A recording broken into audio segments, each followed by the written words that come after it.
Hello, you're listening to In the Mix, the Great British Bake Off podcast, and this week it was the semi-final. My name is Greer, I'm here with JP. Hello, hello.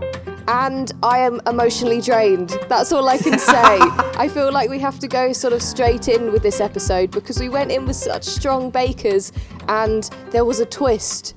It went mad, and the person who's been everybody's favourite, Jürgen, he left. He went home. This is one of those weird moments which I just never saw coming. And, you know, if you'd have said in week 1 or 2, oh yeah, Jürgen's not going to make it to the final. What? Everything just went mad. In fact, I will make the admission now, and I didn't mention this before we started recording. I haven't actually watched the entirety of this episode because after Jürgen was announced, I went, nope, that's it.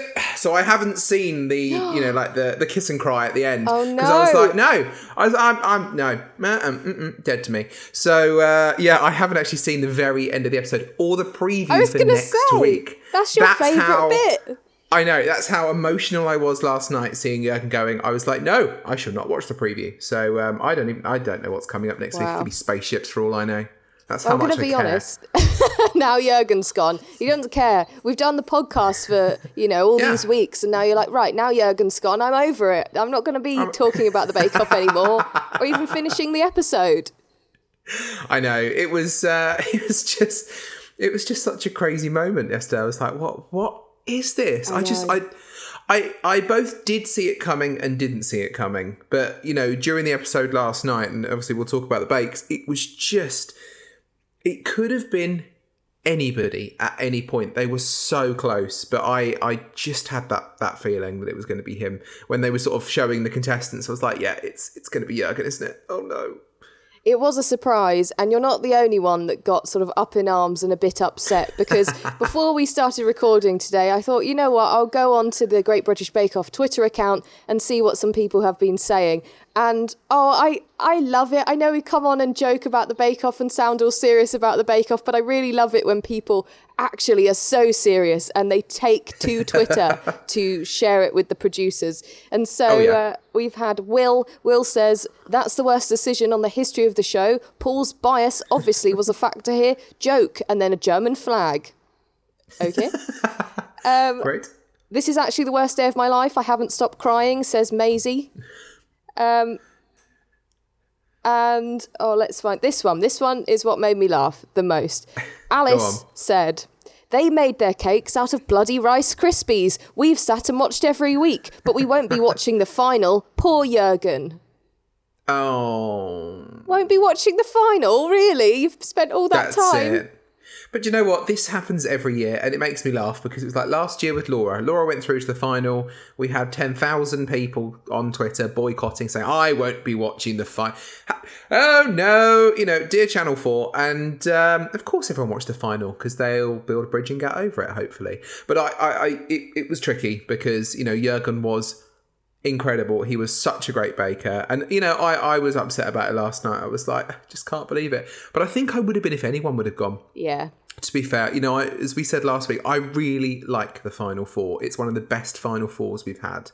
And I know that there was quite a bit of stick on social media for Christelle last night because she seemed to be the weaker one. And I predicted that she would be the one that would go. So I obviously saw elements of that. But, she has been a great baker. She's gone on the journey, the same as Chig. She's improved. And actually, when it came down to it last night, she made a great showstopper. So, I think it was a fair decision if you take the week into consideration, really. I think so. What's funny is because you always are a few sort of moments behind because you start the episode a bit later so you can fast forward the ads. So I knew everything that was coming and I was like texting you being like, everything's kicking off. Hurry up. Get to the moment. I really wanted you to be like, oh my God, can you believe what's happening? Because I was also sat there and I could not call it. I had no idea who was going to go. I assumed it was going to be Chigs, but I mean, that's unfair to think, I guess, because he's the lockdown baker. It might not have done so well, but Jürgen, he didn't have a great week last week, and he wasn't even mentioned, as we talked about, as someone that could potentially go. So I thought, they're going to ignore Jürgen again, and maybe it'll be Chigs that goes. So I was completely confused. I had no idea. But I think it was made worse by the fact that the media, including us and everyone, have been saying, oh, Jürgen, he's going to be in the final. Since this whole thing started, you know, week one, we're like, wow, Jürgen's amazing. He's going to get through. He's going to be in the final straight away. Kind of just forgetting about him, you know, not giving him, you know, the good thoughts, wishing him to go to the final. Maybe we've impacted that, you know.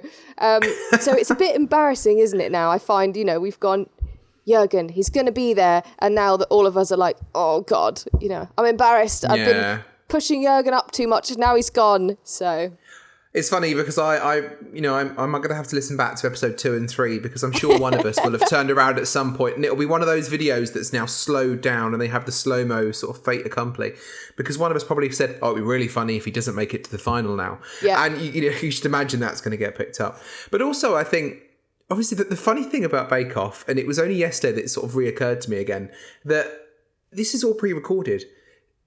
You know, it's all recorded before the first episode even comes out. So in week 1 and 2, whoever wins the series, and we don't know who it is, was sitting there thinking, oh, this is awkward, because they know that they've won.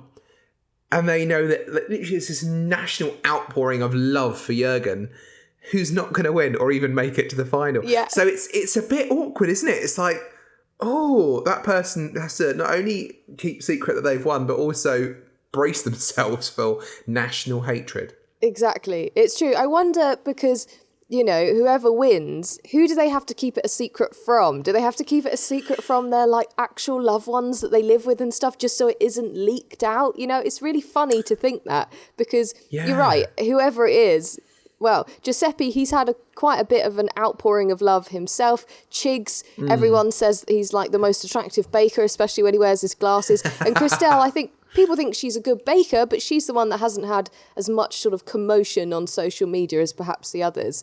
So yeah, it's going to be odd, isn't it, to see who on earth wins. So yeah, I feel emotionally drained, and still I have no idea what is happening in last week, this week, and the final. I've just got no idea what's going on anymore. No. And, so we'll talk about it in a minute, but if you look at how they did over the episode, it's just so strange. All I'm going to say is that those, they have the final, they have the big picnic for sort of 150 people usually in the past, you know, they have their families and everything coming. Can you imagine the non-disclosure agreements they must have signed as they literally leave site? Because they announce it in front of everybody. That is a good point. I forgot they did the picnic, so their family obviously would know because they're there. Yeah, maybe they have to sign something. Very official. Something like that. Let's crack on with the episode, because it was an excellent one. I was very much edge of my seat, waiting for you to catch up, needing to talk about the bake-off immediately as things happened. But unfortunately, it started off with something that we've grown to dislike. A skit that involved dress up and Paul Hollywood in another terrible outfit.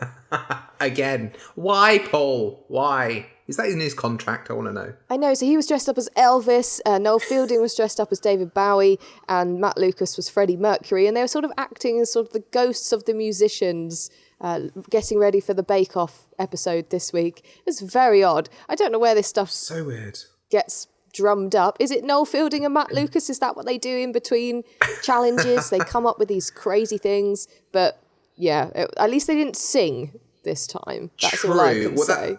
That's very true. And it was just such a weird one. And I can't remember who it was. One of the past bakers put on Twitter, tagged 2 other bakers, because we've had a David Bowie and a Freddie Mercury bake before with the famous figure bakes that we've had. Oh, yeah. So I thought that was quite a nice nod. But there was no link at all. I was like, I just don't get it. And it was just, another baking-induced dream, I think, or nightmare. Yeah, definitely nightmare. There's one little element that I quite liked about it, though, and it's, we've spoken about how Bake Off has started to be quite self-referential now, because it's got such a back catalogue, especially from being on Channel 4 now. You kind of forget the BBC episodes kind of happened, really, even though Mel and Sue and Mary were excellent.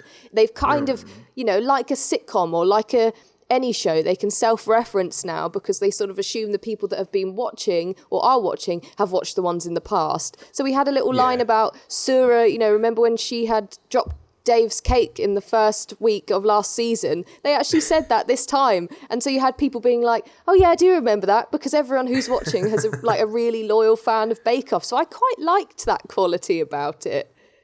Yeah, that's true, actually. The references to sort of years gone by.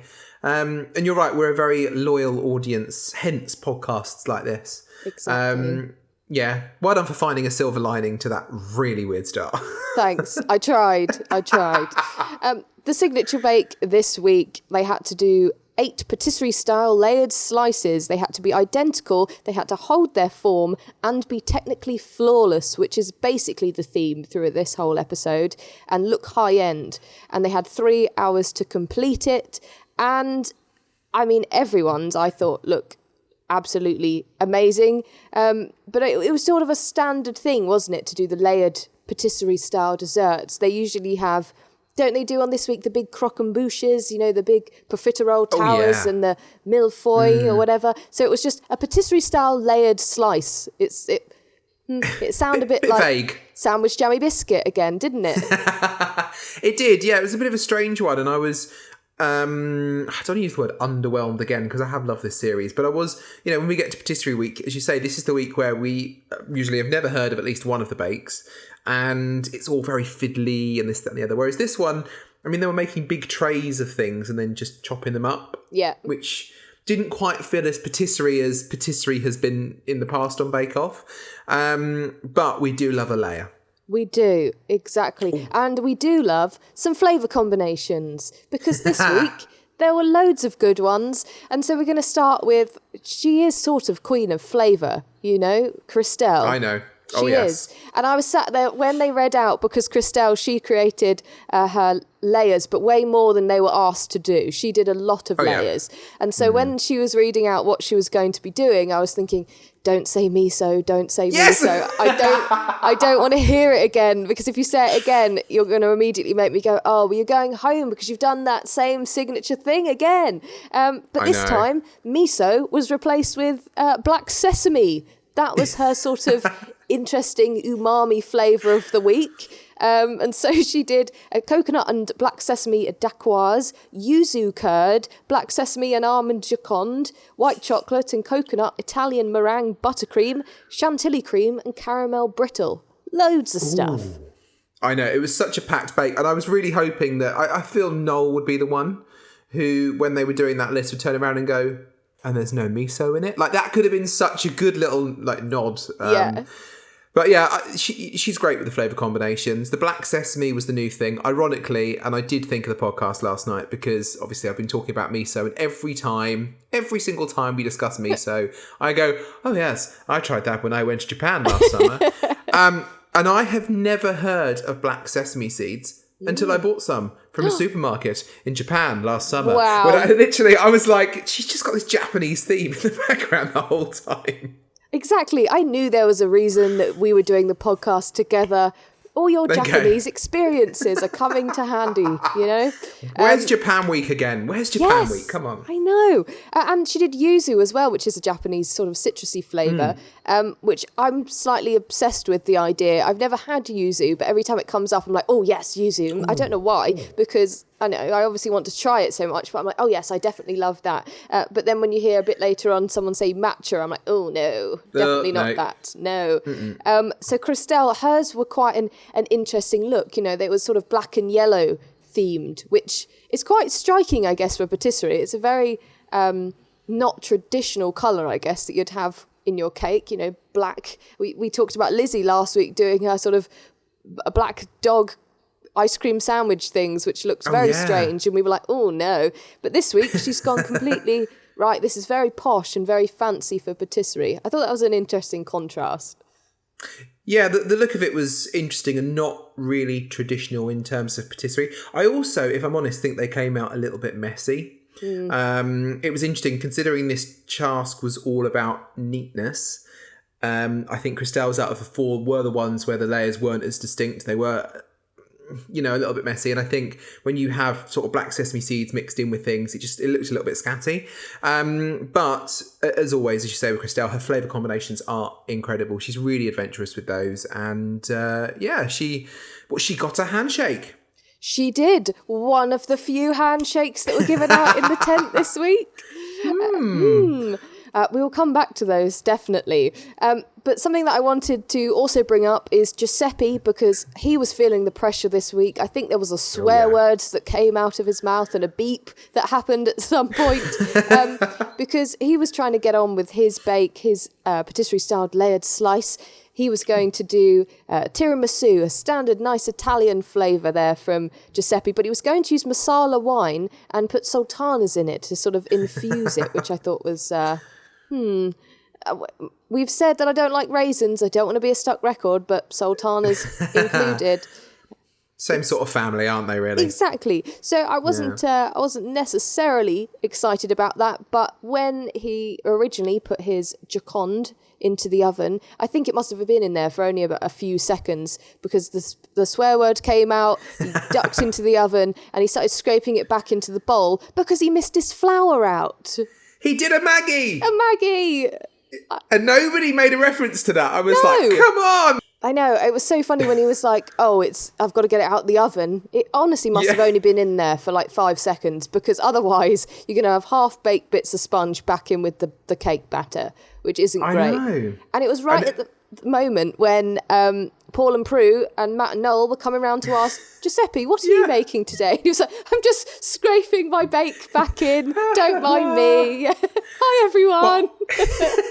What I loved as well is that literally he just put it into the oven, and then all of a sudden he's like reaching for the oven gloves. I was like, they don't get that hot that quick, Giuseppe. It was like, time is of the essence here, and he's literally jumping in with oven gloves to try and get them in. Bless him. But yeah, he saved that one. He did. And I think his bake looked pretty good, really. Just looking at some of the comments that they said, Prue said it was stylish and delicious. They were giving out a lot of compliments this week, and it was really nice to see. They were. And he got a handshake as well for his bake. Woo, another handshake. I know. And I liked the sort of Italian French mix with tiramisu. I think that was really clever. Obviously, tiramisu is a layered dessert in itself. Clever to pass it over. Typical Giuseppe, though, he likes to Italianise his bakes. But yeah, successful. It was really good. And after the handshake, he got quite emotional again. I think when he had a handshake before, was it? He got quite emotional. You could see how much it meant to him and how sort of shocked he was to sort of be getting it, as well as being shocked that he was here in the semi-final. He said he had to buy new clothes because he didn't bring enough with him, which I thought was great. Love that. So I know. Love that. I know. So Giuseppe, he's doing all right. Chigs, someone who is also doing very well, especially this week. For his patisserie-style layered slice, he did a raspberry and chocolate theme with chocolate ganache, raspberry mousse and jelly, and a chocolate Joconde. Now, I thought his, compared to Christelle, who had sort of the, as you said, the sesame in there, so it made it not look sort of perfectly layered. Chigs, his was excellent. It looked amazing. Perfect. Yeah, it was perfect. It's striking colours. You had the pink on the top, then sort of the nice layer of mousse inside. It was just so clean. It was so good. And it's funny because I came into yesterday's episode. I don't know why, we'd sort of discussed before, and I think a lot of people were thinking it was between Christelle and Chigs to go home this week. And I really, really wanted Chigs to get through to the final. I think he's been a great, don't want to say the J word, but you know what I mean, this year. And I really, really hoped that he'd do well. And I don't know why, just at the beginning of the episode, I had this feeling of dread. And I was like, oh no. Yeah. And do you know what it was? If I messaged you, it was that they were focusing on him. Yeah. And we've had that sort of sense of foreboding this year where the person who goes home, for some reason, gets more coverage than they've ever had before. And there was a lot of sort of sticking with Chigs in this bake. And I thought, oh no, he's going to mess it up and it's going to go wrong. And he didn't. It came out perfectly. Oh, it was so good. So good. Definitely. And I agree. I was looking as well because I couldn't call it. By the time it was the end of the showstopper, I couldn't call it as to who was going. So I did that thing of looking where the camera goes, before it's announced. So I think it started on Chigs. And I think, whoever it starts on, because they cut through to all the people sat there waiting, biting their nails. It started on Chigs, and I just thought, well, because the camera's got to go, through them all, back to the one that's going to go, I thought it was Chig, so I was so shocked, and I was waiting for his name to be read. I didn't want him to go, but I just thought that's who it was going to be. But yeah, his signature was so good. And even Paul and Prue, they thought it was excellent. They said very Parisian, which I liked. I thought that was like the highest compliment on this week you could possibly get, really. Yeah. And they were a bit concerned that, you know, the chocolate and the raspberry might not be the right mix, but they both said it was. And Chigs got a handshake from Paul as well. Paul was giving them out to everyone. And it was great because Chigs was the first one to get a handshake. Yeah. And then as he was watching the other two get them, he was just like, he's just dishing them out now. It means nothing. You know, it's just like, great. I know. Bless him. He said, are you serious? You know, when Paul's hand extended. What power does that man have in his hand? Seriously. I love it. Yeah. That should be like part of a 4D experience of Bake Off. If they ever do some sort of 4D cinema, just a hand coming out the screen with the 3D glasses, that's all you need. Yeah, very like Universal Studios sort of Disney type thing. I remember going once when I was like 6 and we watched A Bug's Life, and they had like water spraying out and like smells coming out. Oh, it was great. So I like the idea of being able to smell the bakes every time. Yeah. Excellent. Bake Off 4D. Yeah. Write Copyrighted. some notes. Yeah, do it. Exactly. Yeah. So Jürgen, he stuck with quite a traditional idea with his signature challenge. He was doing the opera cake. He did have a little twist and made it Murder at the Opera, which I thought was an interesting one. You know, he's had some interesting desserts. The one of the baby bread that he did was quite, that's a little creepy. So Murder at the Opera, little creepy, I thought. Yeah, it was a strange twist. I like the idea of the traditional opera sort of patisserie, the cake, but we'll just stick a knife in it.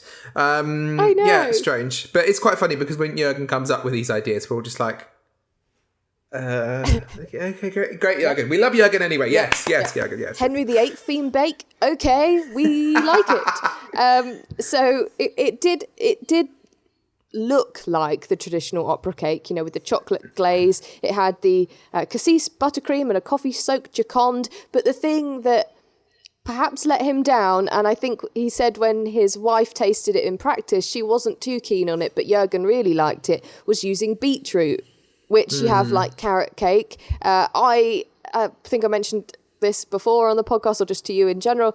I had a teacher at school that used to make us courgette cake. So you can actually, you know, use vegetables in cake. So you think, okay, that might be quite good. But it added to the theme because his hands were completely covered in beetroot and it looked like he had committed the murder at the opera, which I liked.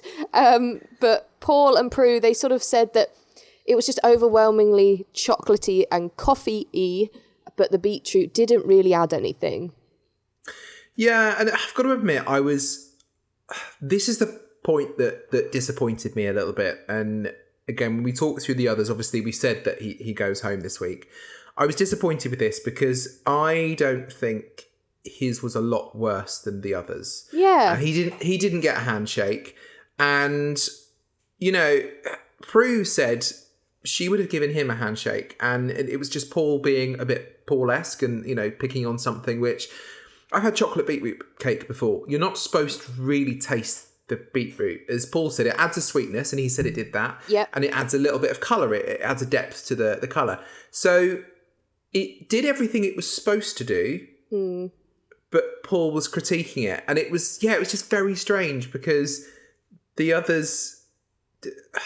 I don't know. I didn't understand that. It was a really strange moment. And I thought Noel was very nice coming back and giving him a double handshake and, you know, Prue a couple of times saying that, particularly when Paul was like, you know, bad luck, Jürgen, as they walked out the tent. I was like, it was like, stop bullying him. You know, it was a real, I'm about to say something I probably shouldn't say on the podcast, but it was just, you know, Paul was a jerk at that moment. I'll tone it down for the, you know, the PG-13 audience.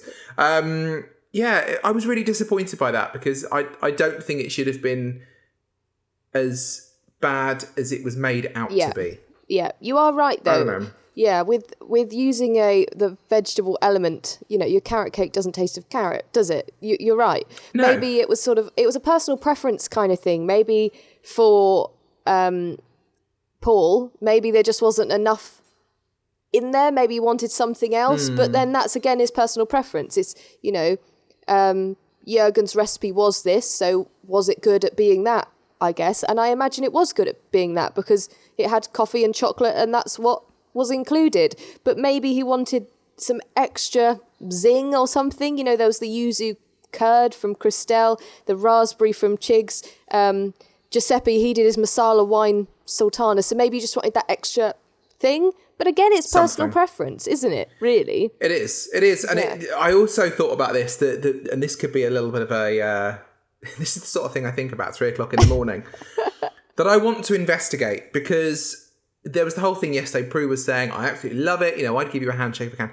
I want to know if she is contractually obliged not to give handshakes, because if she was going to do that, like, she could have just given him a handshake. I wonder if Paul, the Silverback Hollywood, is so macho and alpha male on this show now that, you know, nobody is contractually allowed to handshake with another contestant. Because, yeah, it's like, why does Prue never get to do the handshake? I don't know, it's just really strange. It stuck out to me as a really awkward moment, and it was so awkward. I don't know, it was so weird. I do agree, and I thought maybe, you know, Chigs was the first one to get the handshake. Jürgen was the second one I think that they went to, so it wasn't just odd that he didn't get it because you thought, oh wow, someone's got a handshake. So I don't know if Paul, he just had Chigs, thought it was so good, had Jürgen's, it maybe didn't sort of match up for his personal, you know, preference of flavours. And so he just thought, well, I'm not going to give a handshake. But Prue, some of the comments she said to Jürgen were exceptional. She said it was a sensational bake, you know. She did say, it's pity I'm not the one who gives out the handshakes. And Paul was a bit like, I like it, but I don't love it. And, okay, maybe it was fine. And I didn't see it as an issue when they were judging because he was the second one being judged. But then when he went to the other two, as you say, and just gave out the handshake, and you saw Jürgen sat there looking like, oh, really disappointed and really like disheartened. And that's something that he looked like throughout this episode, really like quite not smiley or anything. He didn't hide his sort of feeling, I guess. He looked sad, which was upsetting. But yeah, it was a bit of a sort of snarky comment to be like, oh, you know, Jürgen, you know, laugh at Jürgen, because he is an eccentric character. He is someone that could be the butt of the joke, you know, quite a lot. And I did feel a bit like, oh, it's a bit like in school, isn't it? You know, the person who's a bit different and always gets sort of joked about. I felt like that with Jürgen this week because everyone else was getting so much praise, and you could see that it did affect him, especially in the little interviews afterwards. He was like, you know, oh, well, I didn't get a handshake. It was kind of sad. Yeah. It was. And I think coming off the back of last week where we were really celebrating Lizzie being different and her, you know, uniqueness and, you know, her dealing with ADHD and dyslexia and things like that. You know, I'm not saying that Jürgen has got something like that, but it felt really weird to be, you know, almost Paul picking on somebody because of their personality and how they are as a person. I was like, that was just really odd. It sat quite uncomfortably with me. But again, you know, we don't know the full story. It's edited. You know, the editor might have just thought it was a nice little joke and end the thing. Yeah. Whereas when it then comes through, because we don't know the full story, it sort of doesn't look as good. I don't know. Exactly. That's a good point to make. Definitely. So Jürgen, he had to sort of do well in the next 2 challenges to sort of stake his claim on that final space. Technical challenge this week I thought was a really difficult one, and I guess it has to be because we're in the semi-final and it's patisserie week, so it's got to be very, you know, very precise and very delicate. And it was a Sable Breton tart, which I hadn't heard of before.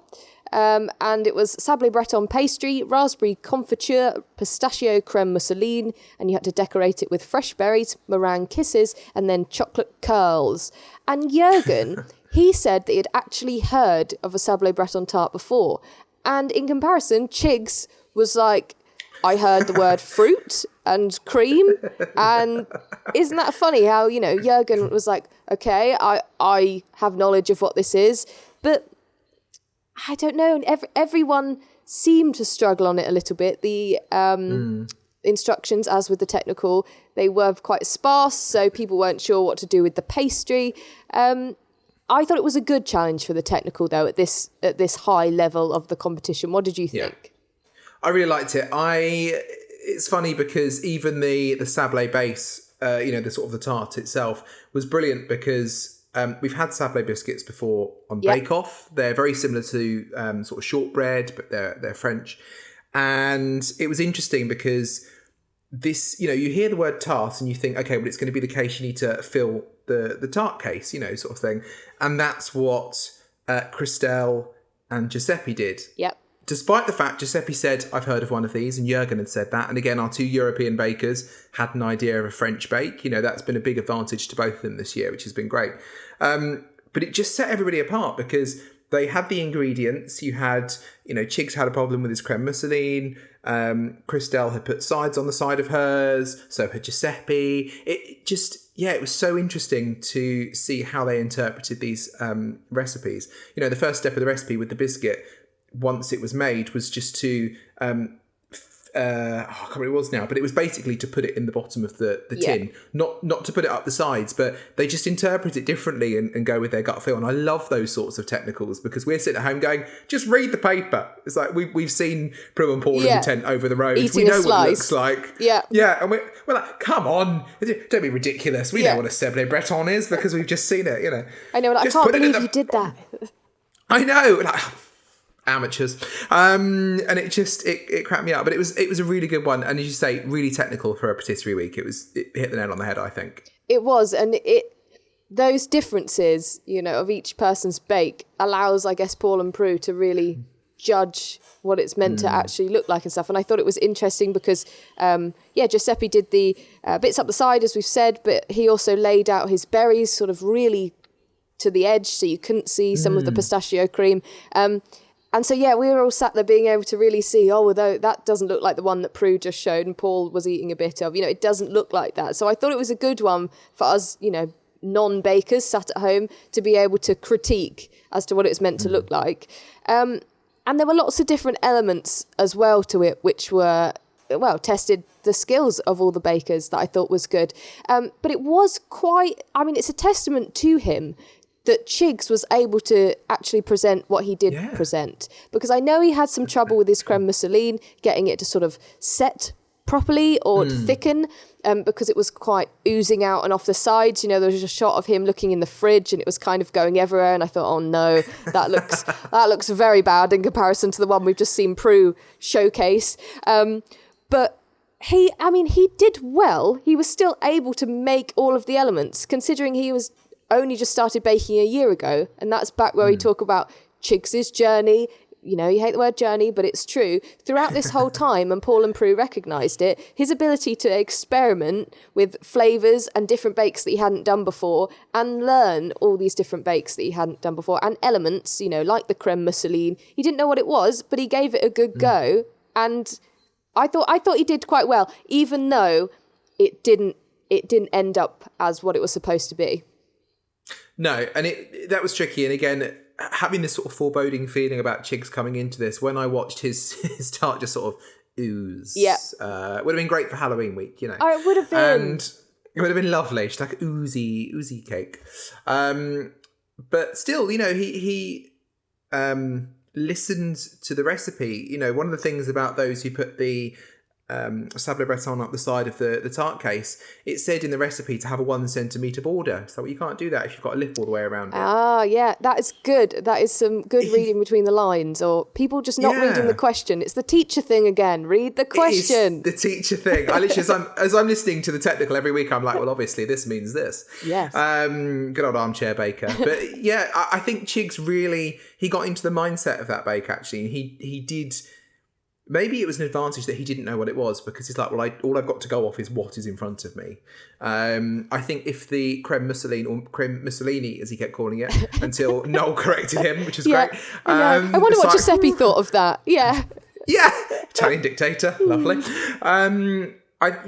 If that had worked, I think that he would have done a lot better. Yeah. And it was just that small mistake, really, that, put him to where he was in the standings. Exactly. Can you remember where everyone was ranked in the technical this week? Yeah, so Chigs was fourth. Yep. Mainly because of the creme mousseline. Christelle was third and Giuseppe second, both of them with the sides. Giuseppe's one was slightly more spread out, and it was, for both of them, it was just the fact the pastry was so thin for this Sable Breton. And Jürgen was first, which again was interesting after the first bake. Obviously, he didn't get the handshake. He then got first in the technical. So, really interesting to see sort of how they ranked in comparison to the first bake. Yeah, exactly. And it is interesting because I guess the first challenge, really, everyone was going off the handshake, weren't they? You know, the fact that he didn't get the handshake meant you thought his was really bad. But as we've talked about, it was called sensational and things. So that was a bit unfair, I guess. And to have him as first place in the technical, I mean, he probably thought, okay, I just need to do a good bake in the showstopper. But I don't know if he felt that he was fighting for his place. He did at the end say he was sort of, he could see it coming. But with first place in the technical and the semi-final, that's surely a good spot to be in.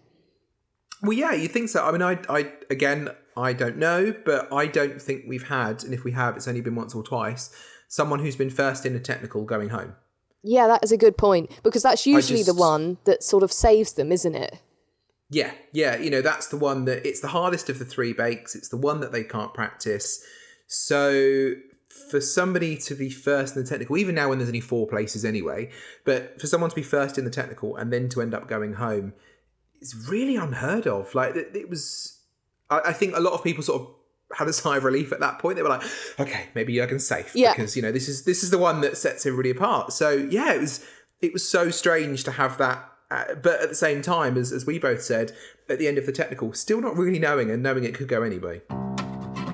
That's what I thought. Coming into the showstopper, I was, I had no idea it was going to go. I had no idea what on earth they were going to be asked to make. I thought it's going to be all extravagant and mad, it's going to be a really good showstopper challenge again, because last week it was so hard to judge anyone because everything that they made was exceptional. And this week it seemed, I know Paul kind of disagreed with Jürgen's at the end, but they seemed to all look good. They all looked amazing. And so they had to create a spectacular themed banquet display, an edible centerpiece, and it was an entremet dessert again. And they had, this is what I couldn't believe, 5 hours to do it. I think they said it was the longest. I think it's definitely this season the longest they've had to do a showstopper. I don't know about of all time whether it's the longest, but 5 hours. If you're working 5 hours, you're surely meant to have a bit of a break in there by law. So, 5 hours to create a showstopper non-stop must have been hard. Yeah, it must have been tricky. And with Patisserie, because like the entremets are very small, there's not a huge amount of just, we'll sling it in the oven and wait for it. They were exhausted by the end of that 5 hours. It was a tricky bake. But I love the idea of it. I love the idea of the centerpiece and having these sort of small elements around them.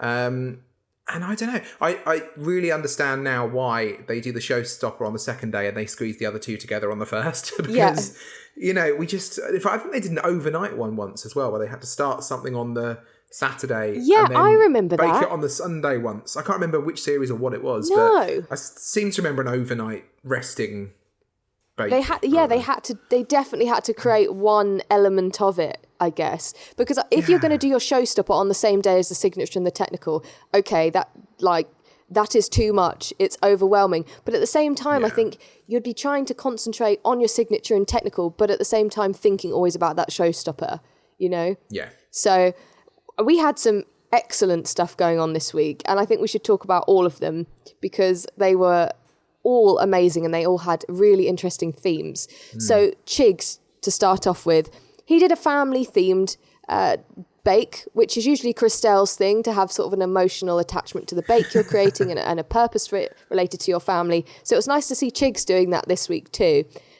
He did an apple tree centerpiece because there used to be an apple tree at his grandparents' house, and he said all the kids used to play in it and around it.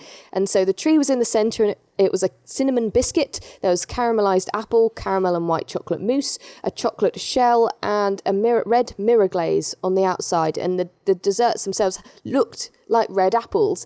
And the bit that was quite unnerving for me and maybe made me think that perhaps Chigs is going to be the one that goes still. You know, I didn't want him to go, but part of me was like, Jurgen's got to stay. So I was thinking, oh, maybe this is Chigs' downfall. He said to Paul and Prue, it's never worked in practice. And Paul was like, well, why are you doing it then? Because this is the Bake Off semi-final. It was... It's one of those where you all just sit and watch and you're like, oh. And again, we saw in the preview last week and at the beginning of last night's episode that part of the tree trunk broke off as well. Yeah. Which I seemed to miss as I was watching the episode. I was like, I don't remember seeing that happen.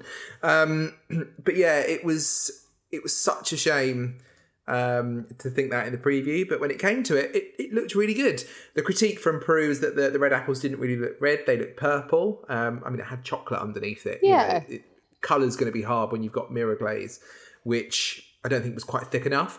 But it looked brilliant. And as you said, I love the fact that for Chigs, we had a story and, you know, a sort of motivational theme behind it this week, which was, it was lovely. He did so well.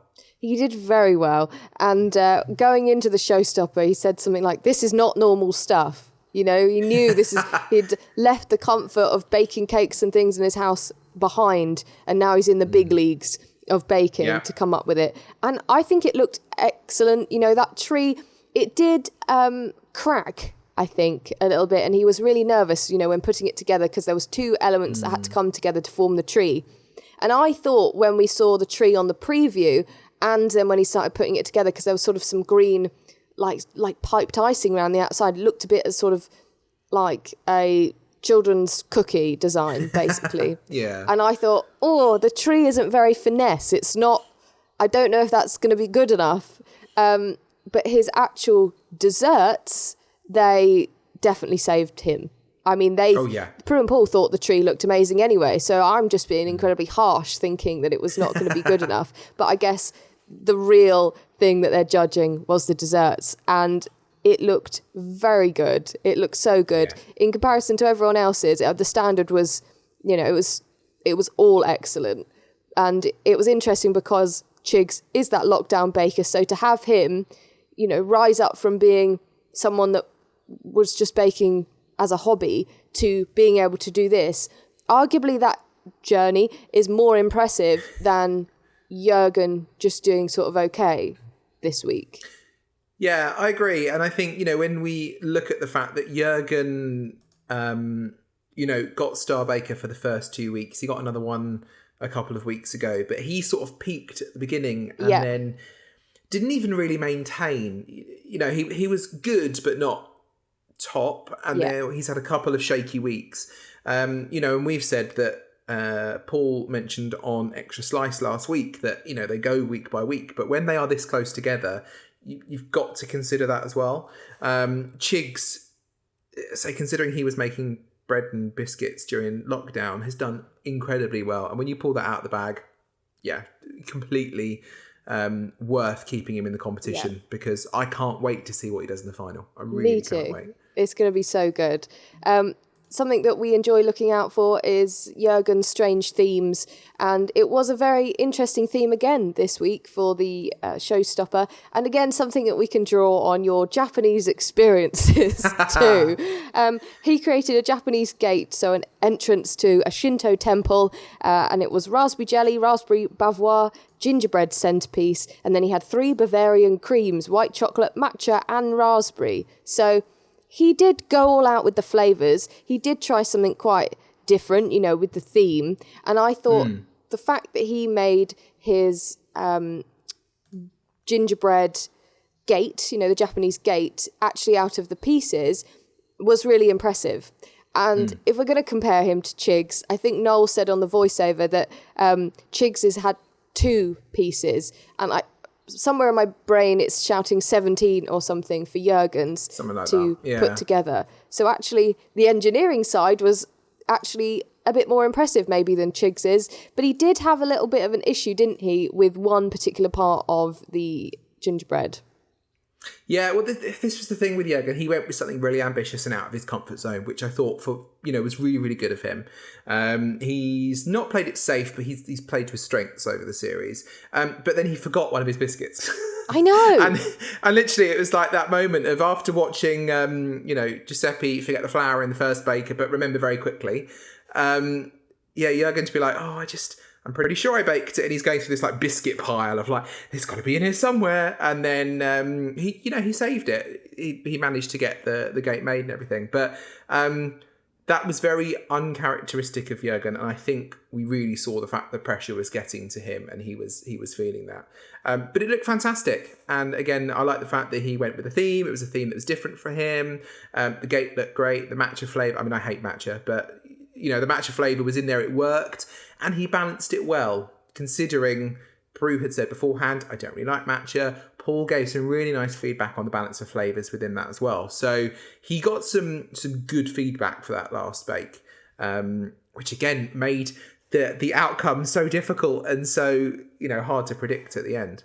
Yeah, definitely. I thought it was, him forgetting to cut out and bake one of his pieces, because he actually swore, which...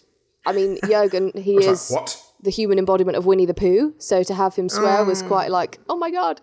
And he'd obviously forgotten to do it. But part of me thought, Jürgen can't forget to do something. He won't forget to do this. Has someone taken it? Has someone been around? Has Noel eaten it? Has Paul, is it part of Paul's sabotage of Jürgen not giving him a handshake? Has he also stolen a bit of gingerbread? But obviously he'd forgotten to make it. And you're right, he did rectify it, because it was just the moment where he said, like, it's not going to stand up otherwise. That's integral. I need that bit. So to see him rescue it was good, because I was worried for a moment that it wasn't even going to stand up. No. So it was good that he rescued it. But when he presented it to the judges, I think the sort of green colour on his desserts didn't sort of compare very well to everybody else's, because they didn't look as appetizing as everyone else's. And I guess it is comparing again to what everyone else is doing to work out who's going to go, but they didn't look as striking. They looked this sort of pale green color, and if you compare it with Chigs's red and the green from Giuseppe, and then the sort of mixed oranges of Christelle, brilliant one from Christelle, yeah, it didn't look great.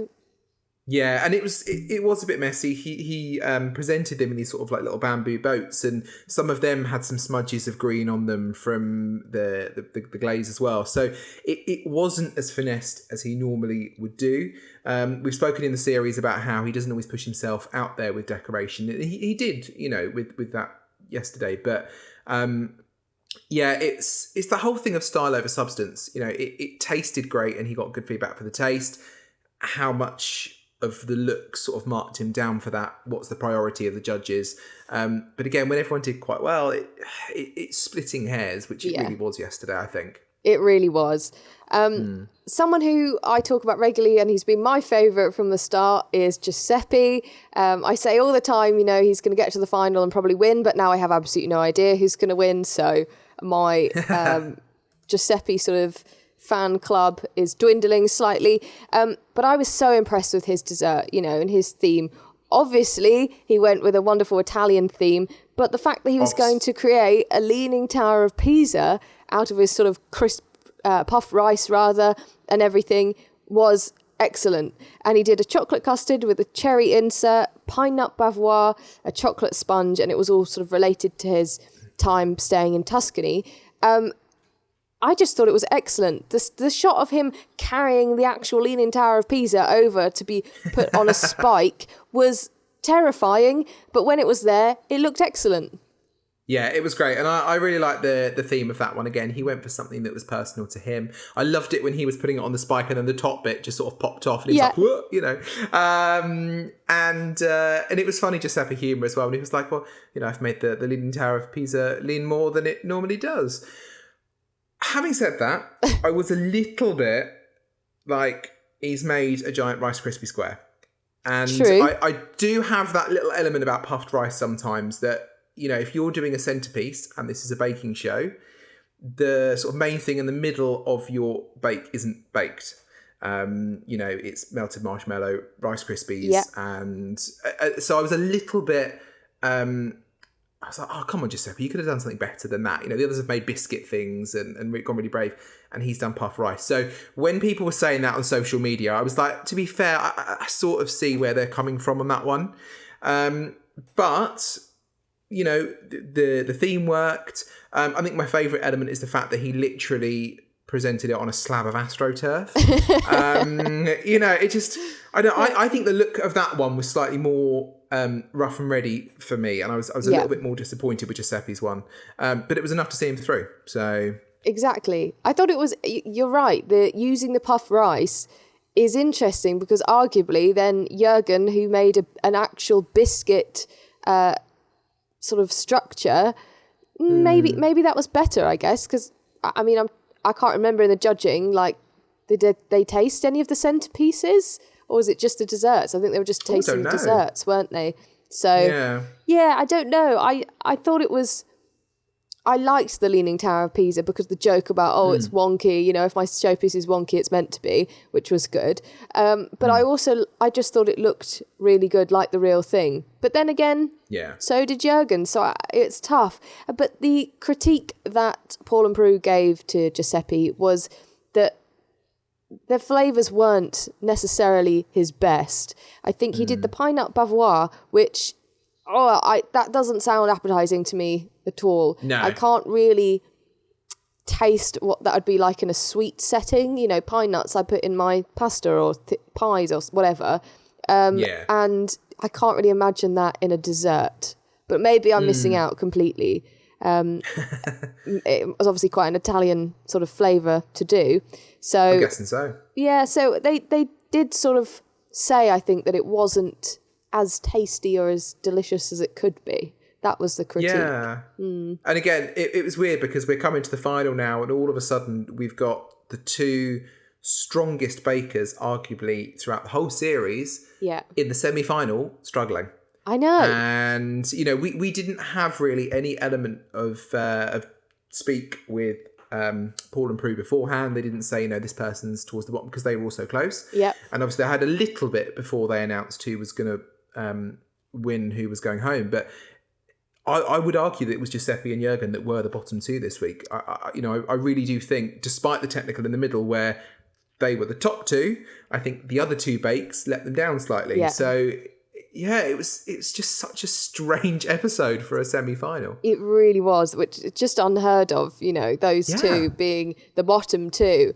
But I think we should talk about Christelle because her showstopper was my favourite. I don't know about you, but I loved it. She did vanilla and coconut cremo centres with mango bavarois, passion fruit jelly. It was a wedding-themed centrepiece for her sister whose wedding had been paused because of COVID, and it was a Swiss meringue flower arch. And what I loved about all of it was just how bright, colourful, and beautiful it looked.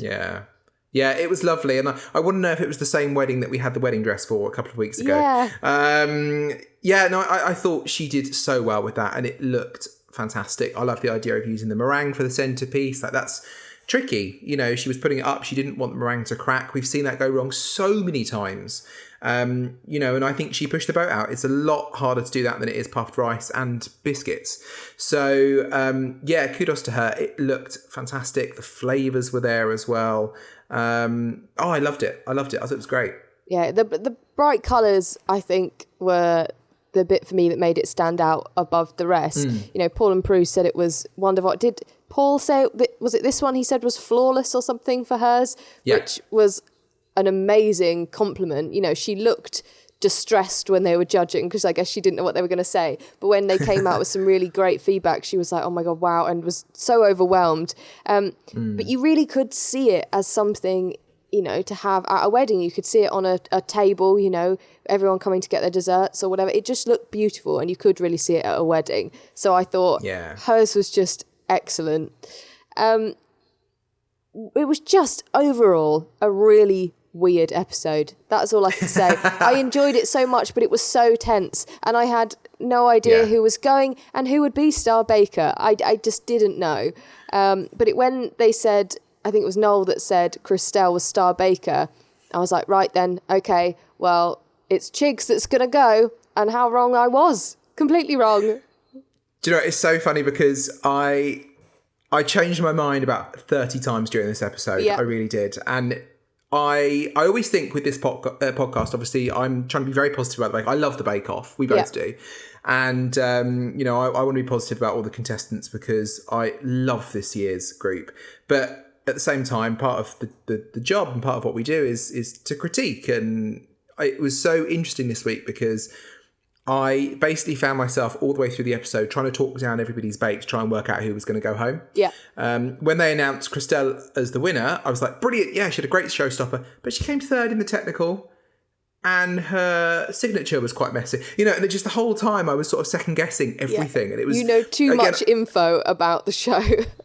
I do. I was just like, it's just, I couldn't work out. And of course, we then found out that Jürgen was going home, and I was like, well, hang on, he was first in this one, and it was so, it was really, really hard to get your head around that one. I was enjoying it as a critic, not as a viewer. Last night, which was really weird. I would have liked Chigs to have got Star Baker. I think Christelle deserved Star Baker. However, I do want to say that my slight thing for her was, and I don't want to say I was annoyed by it because I wasn't annoyed by it, but I did eye roll a little bit when she went, oh, it just means so much to me to get Star Baker in a week where I've done something which is, you know, means a lot to me because it's the story of my family. I was like every week. Literally, if she says next week, well, this one I'm doing for, no, stop. You know, the first couple of weeks it was okay. I don't need sob stories over bakes. But it looked amazing, and it just took it away slightly for me when she was like, oh, you know, this is for my sister. I was like, yeah, but we've had them for, you know, Nana Lily, Granddad, you know, and everything. I know most of Christelle's family now. Yeah, you do. Just from the bakes, you know, Lily Nana's vegetable house or whatever it was a few weeks ago, the cottage. But you know, she completely deserved to get Star Baker. It was one of those weeks where it was the showstopper that won it. You know, we see those every now and then, and those are the ones that can be a bit controversial, particularly when you then have someone like Jürgen go home. The other thing, and I've got to admit, as you know, I called that Jürgen was going to go this week. I just had a hunch. I don't know why. I couldn't believe it. I thought you were being a maverick. So when we spoke, I said, I sort of was. We'd spoke, you know, I'd said that I thought it was Chigs that was going, and then you just threw a spanner in the works, being like, no, it's Jürgen going. Jürgen's going to go. But then as it drew closer and closer to the episode, I thought, oh, JP might be right. Like, I feel like Jürgen's going to go. And I was quite on edge about it ever since I spoke to you at 2:30 yesterday, right up until the episode. I know, and I feel there is hate mail coming my way. But the other thing, and this, I don't know, maybe this was the thing that cemented it for me yesterday. It was when they announced Christelle Star Baker, because then obviously you get your thing, and Jürgen was the second person, and that's what told me, because it doesn't tend to be the beginning or the end. Giuseppe was the last person on the camera, so I was like, oh God, Jürgen's going home. But by giving Christelle Star Baker, which she did entirely deserve, and I'm not taking away from her whatsoever, it means that all three finalists have all got Star Baker twice. And it is a level playing field. And I'm not saying that was a part of the decision making, because it wouldn't have been, but it just, from an editing point of view, works perfectly, because now each of them comes in with 2 Star Bakers. You haven't got Jürgen with 3, or, you know, 4, or, you know, him with 3, Giuseppe with 3, and Chigs or Christelle with 2 or 1, depending on who it was. They're all coming into the final with a level playing field. And it works perfectly for the final next week. You know, it couldn't be closer. So yeah, I thought it was an interesting one. I'm really glad that she got it. But as typical me, 3:00 this morning, I was thinking way too much into it, and how it would be so even and a perfect story next week. So yeah. Yeah, that is interesting, isn't it? It's going to make it really difficult viewing, I think, next week at the final. I saw on Twitter as well, Jürgen put one of his little notes up that they do. They share a note that's been handwritten. And just the beginning of his note said, "Who wants to fly to the moon if you can be on Bake Off?" And I just thought, Jürgen, what a cute man. And then he put a tweet out anyway, thanking everyone for their support. I'm going to try and find it now, but he's probably got lots of retweets. Okay, so he said, this was because there was a moment in the episode where it looked like Noel Fielding and Matt Lucas were annoying him, but he put on Twitter after the result was announced, shout out to Matt Lucas and Noel Fielding. It was a great privilege to have you around. Apart from being two of the kindest human beings I know, your interactions were often a welcome moment to step back and reset. All in all, helping me on my mission, which I also like the word my mission, which sort of means I was trying to get to the final and I wanted to be there and that was my biggest goal. And sadly, he didn't get there. It's heartbreaking, isn't it? But I really liked seeing that as well, because there's the element where we've discussed, Noel seems to be annoying Jurgen, and every time he comes over, there was a moment last night where, Noel sort of made a joke. It totally didn't land with Jurgen, and Noel was just like, I'll go, and Jurgen was like, yeah, please. And then they walked off in separate directions and carried on. So to hear that was just, it was so wholesome and lovely. It was lovely. So, God, next week it's the final. I can't believe it's come round so quick. I know. I'm very nervous now. Am I going to be nervous for an entire week? I feel like I might be. Yeah, it's. The thing is, it could be anybody's. It really could be anybody's, and I can't call it. No, me neither. I'm not even going to try to pick. I thought the whole time I've said it's Giuseppe. It would be great if he wins, because then I would have been right. But I will also be really happy if it's Christelle and Chigs too, because I think it'd be nice for Christelle, because she, every time she rings her family, they're so proud, and I just think how amazing would it be for her and her family to have that. But then also Chigs, lockdown baker, amazing, guy that you'd sort of think, creating all of these really posh patisserie desserts, you'd just think, well, this seems out of character, but he's got so into it. He's got really far with the bake-off, and I thought, God, it would be so good if he wins too. So I know. I kind of don't care. It's going to be a great episode. It's going to be a fantastic episode regardless, but I think I'm going to be nervous. Yeah, me too. And I mean, I can admit, because I'm one of those very few men who have multitasked, I was watching the preview a minute ago. So I've just seen the preview. You finally watched it? I watched it while you were talking and while I was listening. It's like, I know. That's so rude. Incredibly rude.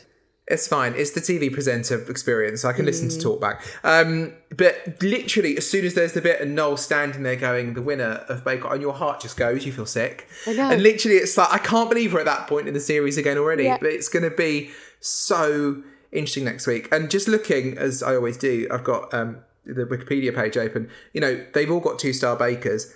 Giuseppe got his last star baker back in week 5. Okay. Chig's got one in week 8. And Christelle's got one in week 9. So they've got theirs a lot later on in the series. So, are they doing better? Giuseppe's the cracks have started to show a little bit in the last 2 weeks. I just can't call it. I just don't know. I just don't know. But I will go with what I said on the radio on Tuesday. I still think it might be Chigs. And now that I was right with Jurgen going home, maybe it's a good omen. I don't know. Maybe. It's all to play for. I feel like we could sit and debate who on earth's going to win for hours. But we're going to have to watch the episode next week and see how it goes. So, I know. JP, thanks. It's been episode 9. I can't believe it. Thanks for coming on again. And we're going to be at the final soon. I can't stay calm for a whole week. I can't. Where is this series gone? And let's be honest here, how much am I going to overanalyze in the next 7 days? I mean, thank you for having me back on with my overanalysis. Thank you. That's okay. Well, please, In the Mix fans, come back here after you watch the final episode, because we'll be having a meltdown, and hopefully we will help you with your meltdown too.